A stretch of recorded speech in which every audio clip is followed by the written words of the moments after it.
Roberto Trate, saludos esta mañana. ¿Cómo está, Roberto? Muy bien, querido Pedro. ¿Cómo amaneciste el día de hoy? Muy bien, fíjate, con la inquietud del tema de Dos Bocas. Inquietud del tema de los Bocas, a ver si va a haber o no va a haber y cómo va a haber refinería. ¿Con qué se va a hacer? Pues con la voluntad del pueblo, con la voluntad del presidente, con los ingenieros mexicanos. Como analista de la vida política, ¿tú supiste de algún momento en donde se hubiera contratado una empresa para que se hicieran los planos de Dos Bocas? No, como habíamos dicho aquí mismo, Pedro, yo creo que el plan de Dos Bocas lo arrancaron en una oficina en Pemex y lo están haciendo pues ahora sí que a la sombra de la intransparencia, ¿no? Y ahí están haciéndolo y simplemente están administrando públicamente el tema para poderlo hacer. Pero el presidente va a hacer la refinería aunque no tenga sentido económico, aunque no tenga sentido ambiental, aunque no tenga sentido de país. La va a hacer porque él cree que eso es lo que el pueblo le pide, pues, para reivindicar el símbolo de la usurpación petrolera y de la usurpación de lo propio. Lo va a hacer, así es. Volvamos a la época rosa de Adolfo López. Asumamos el tema y mejor trabajemos alrededor de ello, porque así van a ser 6 años. ¿Sí? Esa es mi postura. ¿Cómo estás viendo tú? Muy bien, el análisis de los números. Yo hoy amanecí bíblico, Pedro. Amanecí bíblico. Y entonces hay dos reyes en la Biblia, no dos reyes, hay dos personajes en la Biblia que está encarnando el presidente y que tiene el peligro de cambiar de ser el primero a convertirse en el segundo en muy poco tiempo. El presidente se posicionó como personaje bíblico, y le pido aquí a nuestra audiencia que nos acompañe en la metáfora. Como personaje bíblico, el presidente siempre se posicionó como un rey sabio, como el rey Salomón, ¿no? Que no hacía justicia y tomaba la justicia en términos de decisiones inteligentes que beneficiaran siempre a ambas partes, etcétera, etcétera. En los últimos días, Pedro, te diría que casi desde que inició el sexenio, pero cada vez más lo vemos, el presidente se ha convertido en una especie de justiciero, ¿no? Se está convirtiendo en una especie de juez que juzga a los culpables y los culpa y los castiga, ¿no? Y en este ejercicio están pagando justos por pecadores. Ahí me parece que está comenzando a verse una leve caída en su aprobación. Roy Campos está haciendo un trabajo muy interesante, muy inteligente. Está publicando todos los días el Aprobamlo, ¿no? Es la primera vez en la historia de México que un periódico y una empresa de investigación publican de manera diaria la aprobación del presidente. Entonces te vas dando cuenta si el presidente es sensible a ciertos temas o no, y eso nos sirve como sociedad para ir midiéndole el agua a los camotes, ¿no? De qué nos gusta y qué no nos gusta. El Aprobamlo, desde que inició, esto fue hace 3 semanas aproximadamente, ha perdido 6 puntos el presidente. No creo que los haya perdido en estas 3 semanas.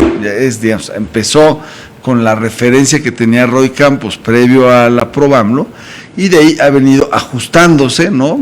El método lo ha venido ajustando hasta llegar a 60 y hasta romper el día de ayer la barrera de los 60. Llegó a 59.9 el presidente de aprobación. Simbólicamente es importante porque rebasas una barrera, ¿no? Y psicológicamente, pues rebasas una barrera. Es como cuando empatas de visitante, psicológicamente te sientes bien, ¿no?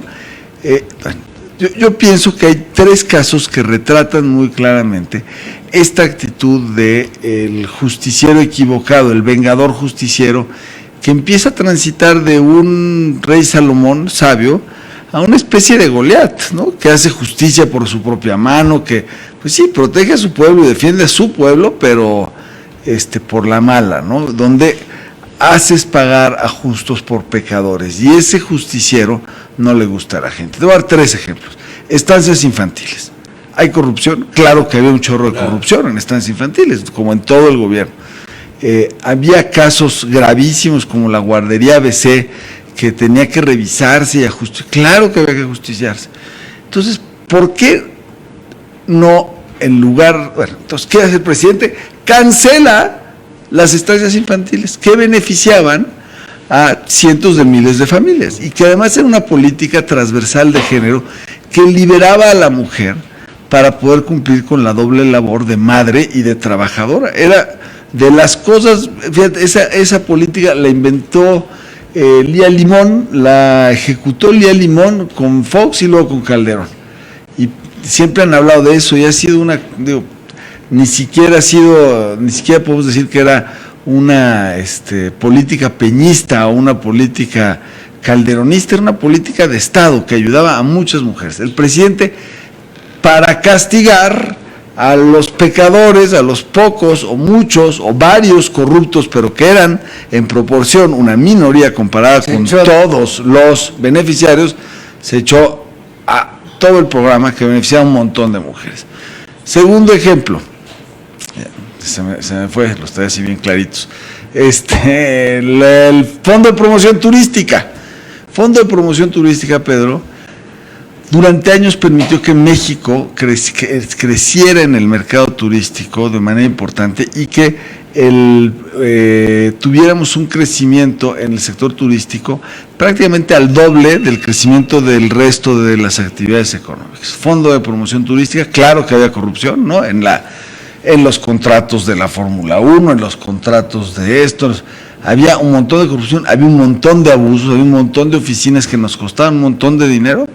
¿Y qué hizo el presidente? En lugar de castigar a los corruptos, nos castigó a todos los mexicanos sin un fondo de promoción turística, que vas a ver, en el segundo semestre vamos a empezar a ver cifras de desempleo en el sector turístico, no sé si importantes, pero las vamos a ver, ¿no? Sí, y así hay un montón de casos, Pedro.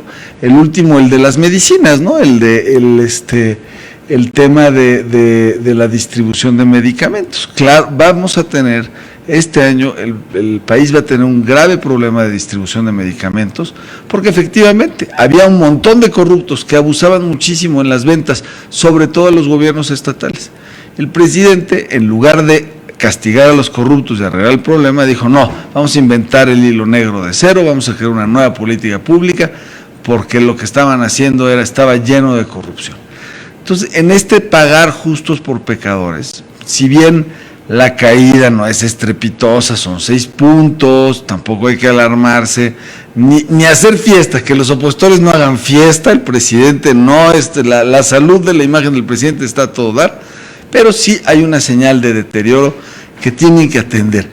Y pareciera que puede ser un buen momento para que el presidente humildemente recule y regrese un poco al personaje que conocimos en campaña, que sedujo a tantos mexicanos, que era el del rey Salomón, ¿no? El hombre sabio, justo, que sabía repartir dejando a todos contentos, ¿no? Así era el presidente. Pues sí, lo que en campaña es entre el prometer y el cumplir. Prometes como candidato, pero cuando eres presidente de la República, ya en el ejercicio las condiciones cambian las cosas. Así es, Pedro. ¿Ah? Pues ahí está. Miren, el poder, hay un principio, es una norma, el poder desgasta. Eso es un apotegma, ¿no? Pero el poder desgasta sí, nada más que también el poder, en caso de que haya asertividad y está cerca de la sociedad y de la sensatez, el poder te puede llevar a perpetuar un camino. Pregúntenle a Bill Clinton, pregúntenle a Helmut Kohl en su oportunidad, pregúntenle a la propia Angela Merkel, pregúntenle a Mrs. Margaret Thatcher en su oportunidad, o Ronald Reagan, o a Xi Jinping. En fin, creo que el poder puede desgastar o al mismo tiempo fortalecer, si es que estás del lado de la sensatez. Y creo, miren, la acción de gobernar es como la conducción de una serie de proyectos en donde la ingeniería, o sea, el ingenio del hombre se tienen que echar a andar. Y aquí no estoy viendo mucho ingenio en esta nueva administración. Y eso es, creo, algo que tarde que temprano le va a cobrar al presidente. Gracias, Roberto Tal, como siempre, por tu presencia aquí. Muchas gracias, querido Pedro, y que pasen un buen día. Mi querido Beto, gracias por todo. Bienvenido después de tu trabajo allá en... Todos los trabajos, caray. En el canal. Y digo el canal de Panamá, ¿no? Sí, claro. Exacto. claro. Aquí, No en el canal 11. Este es el único. Ackerman. Este es el único canal que me invita, chico. No, bueno, pues aquí, No, pues aquí siempre. con eso tienes, chico. No necesito más, No, claro que no, claro que no.